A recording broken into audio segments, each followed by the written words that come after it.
இந்த ஆடியோடைய சக்சஸ் ஃபங்க்ஷன்னால ஒரு சில சுவாரஸ்யமான விஷயங்களை உங்களோட ஷேர் பண்ணிக்க நான் விரும்புகிறேன். இந்த படம் 7ஆம் அறிவு வந்து ப்ராப்ளி மேபி தமிழ் படமாக இருக்கும். ஆனால் இந்த படத்துக்குள்ளே இருக்கிறது வந்து சர்வதேச விஷயம். அதாவது இசைன்னு எடுத்துக்கும் போது இந்த படத்துக்கு 6ஆம் நூற்றாண்டில் வர ஒரு கதை வருது.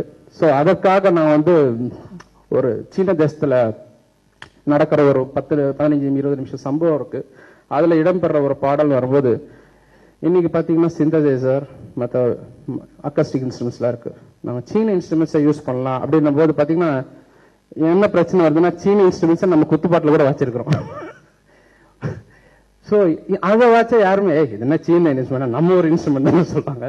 இப்படி ஒரு சேலஞ்சு சவால் இருந்தது. ஸோ 6ஆம் நூற்றாண்டுக்கு பின்னாடி போகலான்னு பார்த்தா நான் ஹாங்காங்கு போனேன், சிங்கப்பூர் போனேன், அப்புறம் குன்சாவ்ன்ற இடம் சைனாக்கு போனேன். வேற ஒரு படத்துக்குலாம் போகும்போது கூட எனக்கு தேடுதல் இருந்துகிட்டே இருந்தது. இன்ஸ்ட்ருமெண்ட் ஷாப்லலாம் போய் பார்த்தா அவங்களும் மாடர்னா கிட்டாரு கீபோர்டு இப்படி வச்சிருந்தாங்க. நான் எனக்கு 6ஆம் நூற்றாண்டில் இருக்கிற இன்ஸ்ட்ருமெண்ட்ஸ் வேணும்னா இல்லை இது ரொம்ப நேத்திக்கு வந்தது பாருங்க, எனக்கு இது வேணாம், எனக்கு அதுதான் வேணும்னா அதெல்லாம் கிடைக்காது.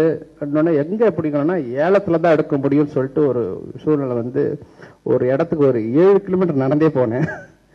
கூட பாவம் எங்க அம்மா வந்து நடந்து வந்தாங்க. ஸோ அங்க போய் பாத்தீங்கன்னா அந்த பழைய ஆன்டிக் சொல்லுவாங்க. ஸோ அந்த ப்ராப்பர்ட்டிஸ், அந்த வீட்டு பழைய கதவு எல்லாரும் இன்ஸ்ட்ருமெண்ட்ஸும் இருந்தது. எல்லாம் ரொம்ப பழசு. ஸோ நான் என்னன்னா இது வந்து அவங்களோட பெரிய பெரிய பணக்காரர்களாக இருந்தாங்க. அவங்களோட நானும் உட்காந்து இந்தியாவிலேருந்து போன ஒருத்தர் உட்காந்து ஏலத்துக்கு எடுத்து அவங்களோட ஸ்ட்ரகிள் பண்ணி அவங்கள பில்லியனர்ஸ். ஸோ அதை எடுத்து கடைசியில் அந்த பிட்டிங்கில் எடுத்த உடனே ரொம்ப சந்தோஷப்பட்டேன். ஏன்னா இது வந்து நம்ம தமிழ் படத்தில் கொண்டு வந்து யூஸ் பண்ண போகிறோம். இல்லை நம்ம வேற்றுமொழி படத்தை ஒர்க் பண்ணி பெருமை தேர்வு சேர்க்கறத விட எனக்கு தமிழ் படத்தில் ஒர்க் பண்ணி அதை வெளி உலகத்துக்கு கொண்டு போகணும் தான் என்னுடைய ஆசை. ஸோ அந்த ஒரு விஷயத்தில் வந்து அந்த இன்ஸ்ட்ருமெண்ட்டை நான் எடுத்து கொண்டு வந்து அது அவ்வளோ ஓட்டல் உடைச்சிருந்தது. அதை ரிப்பேர் பண்ண வேண்டியிருந்தது. அதை ரிப்பேர் பண்ண அடுத்த கஷ்டம், அதை வாசிக்கிறதுக்கு யாரும் இல்லை. ஸோ என்னுடைய மியூசிஷியன்ஸ் சீனுன்னு சொல்லிட்டு இருக்காரு. அவர் வந்து மேண்டலின் பிளேயரு. அவர் இந்த இன்ஸ்ட்ருமெண்ட்டை கொண்டு போய் 2 மாதம் பழகினார்.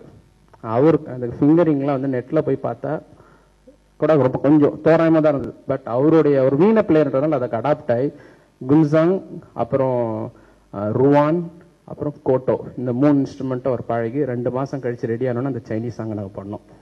ஸோ இவ்வளோ பெரிய உழைப்பு அதுக்குள்ளே இருந்தது.